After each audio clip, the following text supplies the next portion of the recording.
Support for this podcast comes from the law firm of Davis Malm. Whether you're a developer, property owner, manager, or commercial tenant, their real estate attorneys know the lay of the land, not just the law. Learn more at davismalm.com. Hey, it's Daryl C. Murphy. Team Common is off today, but we've still got a great show in store for you. It's episode 3 from our Climate Now series, which published on April 19th and takes us to a patch of woodland in Hyde Park called Crane Ledge Woods. WBUR Podcasts, Boston.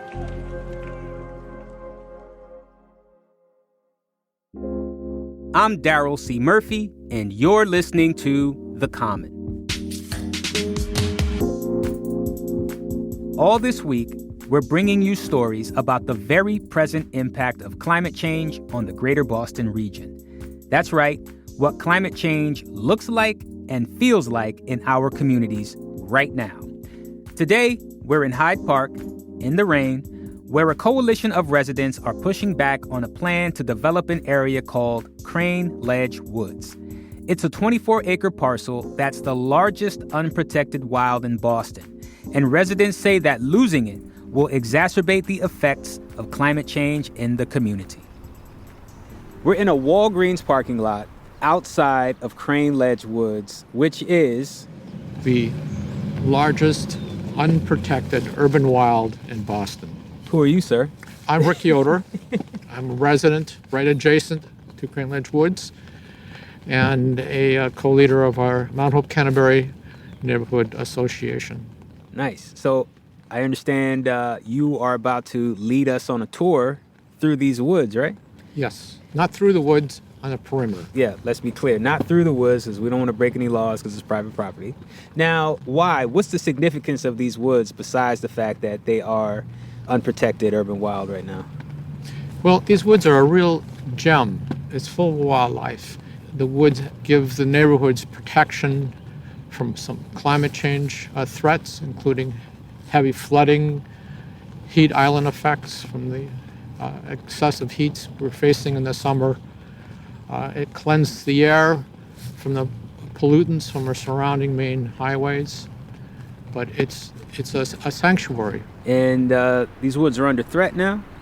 The owner of the property, Jubilee Christian Church, they have decided to sell part of it to Lincoln Properties, a developer out of Texas who wants to build a 270-unit townhouse luxury apartment complex that will not serve this neighborhood at all.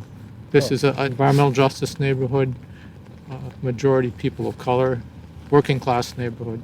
This project, if it goes through, besides destroying this woods, will drive up surrounding rents and make it harder for people to live here. Well, shall we begin? Yes, let's. After you, sir. Thank you. How you doing? Can I get your name? Barbara Hamilton. And where do you live? I live on the eastern side, I guess, of Crane Ledge. I grew up in this neighborhood. It was called Sally's Rock back in the day. So tell me, what went through your mind when you heard about the proposed project? Well, it's a resource that I was hoping that would be here for my granddaughters. We hope to be able to enjoy it, have it for their enjoyment in the future.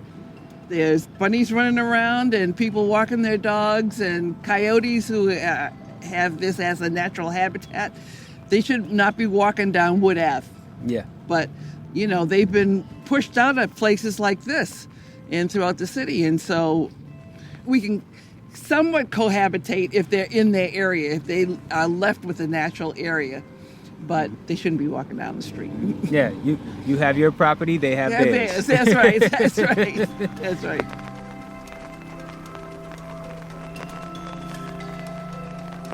So now we took a little stroll around the woods. We walked along American Legion Highway. We walked up into the neighborhood, and we are standing in a residential area where I am looking like straight ahead, and I see this big hill, this rocky hill. that looks really nice. And I'm just imagining what this would look like on a spring day when everything is green. And, I'm picturing folks out here barbecuing or something like that. That's what I would be doing. Because it looks kind of like almost like a park. My name is Tracy Henderson Sandifer, and I live in Eastern Rosendale, so 10 minutes walk from Cranes Ledge Woodlands. Before you heard about the development that is now threatening Crane Ledge Woods, what was your relationship with this urban wild?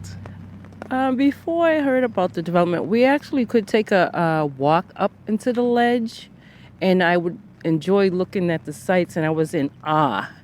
And looking at the pollinators and the wildlife there, it's just beautiful. And my relationship also is it helps me breathe. It helps me breathe in this neighborhood. And where we're an environmental justice neighborhood, a lot of people here have asthma, so we need these woods to breathe. Well, let me ask you this. They want to build housing, right? And even though it's luxury housing, Boston is in a housing crisis right now, right? What do you think about that tension where some folks might say, but we need housing? Okay, so I believe we need housing, affordable housing, real affordable housing somewhere else, not here on Crane Ledge Woodlands. I mean, this is an urban green. So I'm not against development, but I'm against development here at Crane Ledge Woodlands. We need to save this for our future. And climate change is real. And if anyone watches David Attenborough, he tells us we better take care of this now.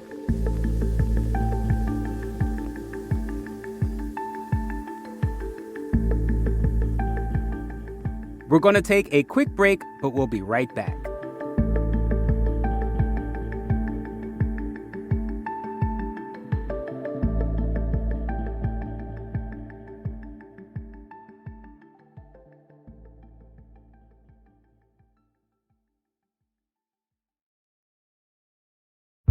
Did you kill Marlene Johnson? I think you're one of the first people to have actually asked. From WBUR and ZSP Media, this is Beyond All Repair, a new podcast about an unsolved murder that will leave you questioning everything. Somebody should be in jail for murdering my sister. A woman who's never been believed. As long as they think I have done this, then they're not looking for who actually did this. And that's what makes it a cold case. No, it's a botched case. And a search for the truth, once and for all. Wow, it just gets more interesting. Beyond All Repair. Listen and follow wherever you get your podcasts. Be careful. You're digging in a place that's been very peaceful for a while. Do it anyway. Dig.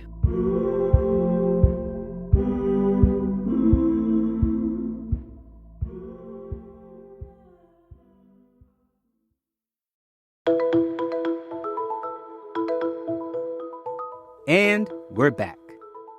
As we continue the tour, we met up with Hyde Park resident Jose Masso. If you think that name is familiar, it's because Jose is also the host of WBUR's Saturday night music program, Con Salsa, which he produces out of his home studio right on the edge of Crane Ledge Woods. Hello, hello. How are you? I'm good. Yourself? You're looking well, my brother. How have you been? I've been all right. Can you introduce yourself? Sure. Jose C. Masso III. And what brings you out here today in the rain? To welcome you to this part of the beautiful city of Boston, otherwise known as Hyde Park, and to my home here in the Hyde Park neighborhood, so you can see what we have to offer as far as Crane Ledge is concerned. Mm-hmm. My wife and I bought our home here 48 years ago. Come on back. I'll show you what was the selling point.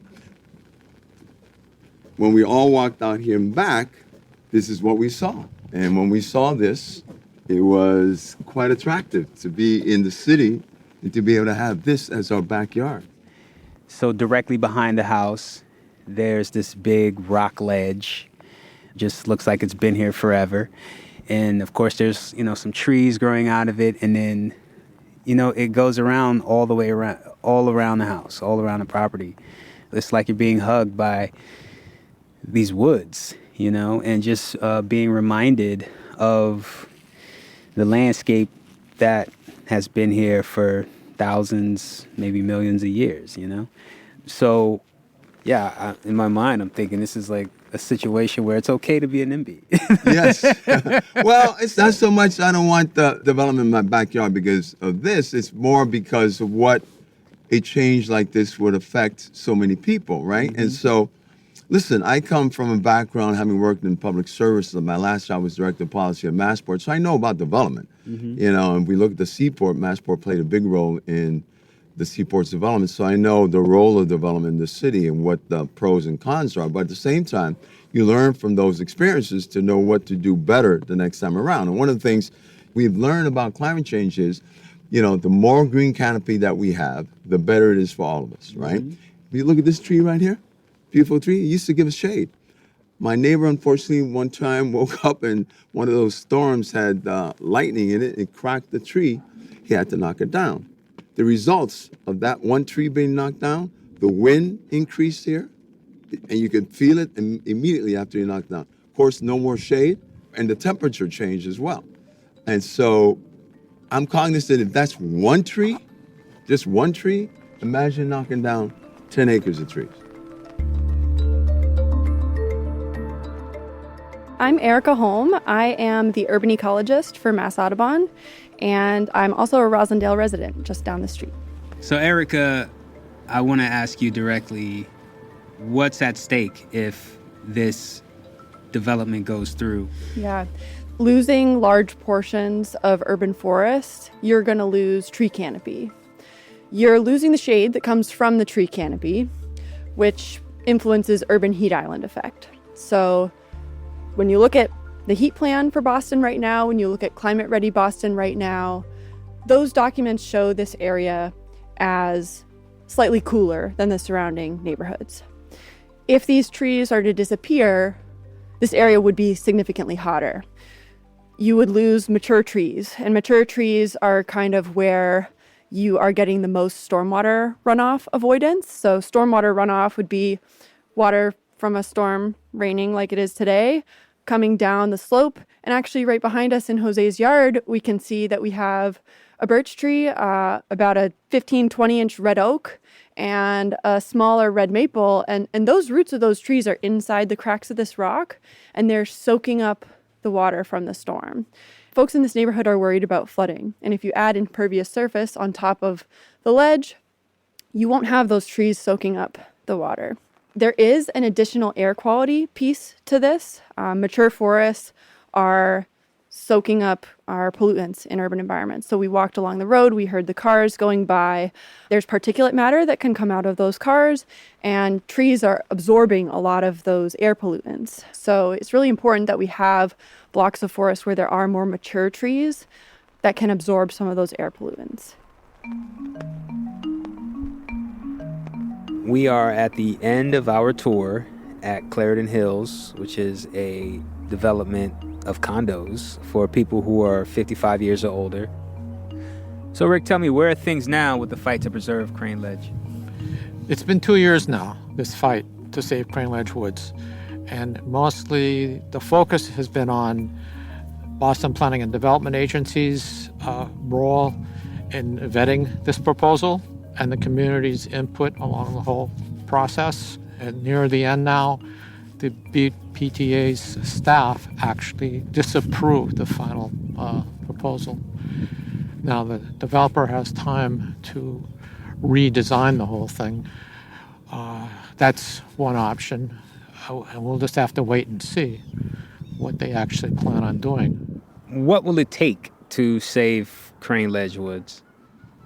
Developer Lincoln Properties to back away from this project, either voluntarily or because the BPDAs were not going to allow you to build. And then at that point, the next step would be for the city step forward and negotiate a fair market value for this of the land, all 24 acres, from Jubilee Christian Church, the owner of the property, and then put it in a conservation, have it protected for the use of the citizens of Boston, for everybody.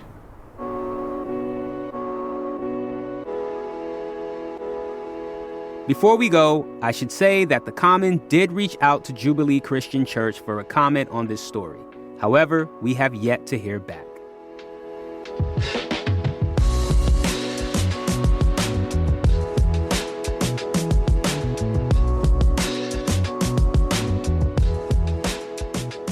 That's all for our show today. Thank you, as always, for listening to The Common.